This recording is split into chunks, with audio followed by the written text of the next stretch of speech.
আসসালামু আলাইকুম। Welcome back to গ্র্যান্ডমার চ্যানেল। আশা করি ভালো আছেন। আমিও আলহামদুলিল্লাহ আপনাদের দোয়ায় ভালো আছি। আজকে আমি খুবই শর্ট একটা ভিডিও নিয়ে আসলাম।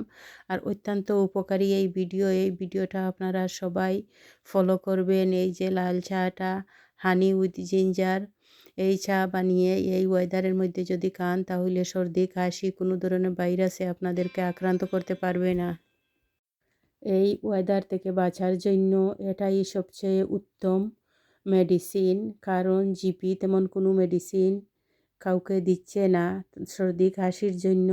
শুধু এটাই হইল উত্তম মেডিসিন। আপনারা সবাই পরিবারের একে অন্যের সাথে এটা শেয়ার করবেন, 2 বেলা পান করবেন আর নিরাপদে থাকবেন। এই ওয়েদারের মধ্যে সবচেয়ে উত্তম এই মেডিসিনটাই আপনারা খাবেন। আজকে এই পর্যন্ত। আসসালামু আলাইকুম।